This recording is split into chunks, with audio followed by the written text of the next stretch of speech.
Christians believe that human life is holy, it's different, and it's special in that it's unique and it's not like other life forms.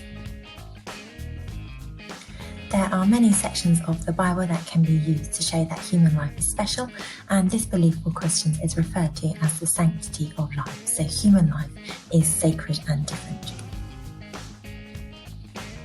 The sanctity of life claims that human beings were made by God and designed with a purpose. We find that idea in Genesis 1, which talks about human beings made in the image of God. Sanctity of life also says that human life has intrinsic value. In other words, it's special just because it's a human life, rather than because of what it does. One of the reasons that Christians will argue human life is unique is because they believe people are made with a spiritual soul. They're not just physical beings, they are spiritual as well. And for this reason, human life should be protected. Christians believe that God gave life, and therefore, whatever that looks like, we have a responsibility to care for life. The sanctity of life can be applied to modern ethical dilemmas, so for Christians in terms of the abortion and euthanasia debate. It can also apply to the treatment of individuals in society generally, so Christians would argue that life has dignity and value, and that should be encouraged and supported. An alternative view to the sanctity of life is the quality of life argument, which says that human life is valuable based on the quality of the life that somebody has.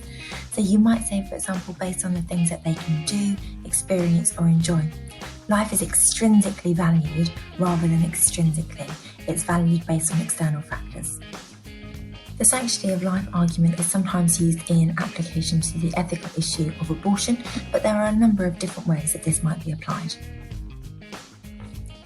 Abortion refers to the intentional termination of a pregnancy, and it was made legal in the UK in 1967.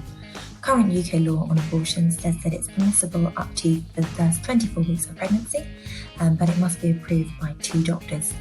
Abortions after 24 weeks are allowed in very rare circumstances. Generally speaking, there are 2 ways to look at abortion, depending on the definition of life and personhood, which we'll explore now. One view is that every human has a right to life. A fetus, so the unborn child, is a human. Killing humans is wrong, and therefore abortion is wrong. An alternative is to say, yes, every person has a right to life, but a fetus is not a person. Killing people is wrong, but there's nothing wrong with abortion. One of the key questions for the abortion debate is that of personhood, and asking at what stage is somebody considered a person. This stage will vary according to a number of different views, and will have big impacts on terms of whether somebody agrees or disagrees with abortion. The abortion debate is often discussed in terms of pro-life arguments versus pro-choice arguments. We'll look at some of these in a moment, but remember that with any ethical issues, there is always differentiation within the church. So individual Christians will sometimes have different views to the views presented by the church that they belong to. An absolute pro-life view is the view usually held by the Roman Catholic Church and by more conservative Christians, and it says that life begins at the moment of conception, so the moment the sperm and the egg meet, that is life. This view will say that abortion is wrong in all circumstances and that the life of the fetus should be protected at all costs. A moderate pro-life view will still hold that abortion is wrong, but will recognise that there could be some cases where it's necessary, for example if the life of the mother is at risk. This is the view held by most evangelical or conservative Christians, as well as some more conservative members of the Anglican Church or Church of England. Psalm 139 in the Old Testament says, "All the days ordained for me were written in your book."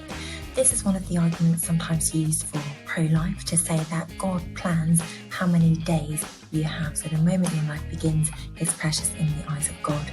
Similar view is also found in Jeremiah. On the other side of the debate, we can look at moderate pro-choice arguments, so putting forward the choice of the mother. Moderate pro-choice would say that abortion is undesirable, but there are times when it's the lesser of 2 evils, so it's the best outcome in a given situation. It's a view commonly held by the Anglican Church and by some more liberal Christians too.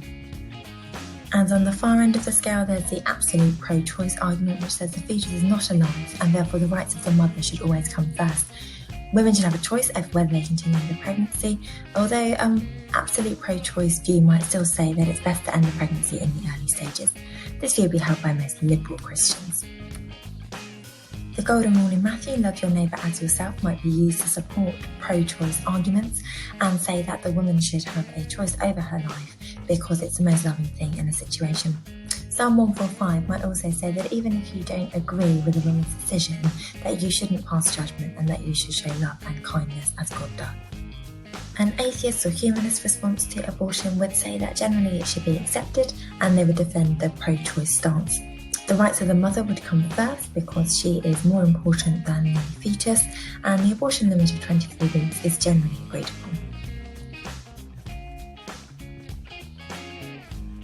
So 4 quick review questions to finish. Firstly, what is the sanctity of life? And secondly, how does the sanctity of life impact on Christian beliefs? Thirdly, can you explain 2 different viewpoints about abortion? And fourthly, what quotes could be used to show these Christian views?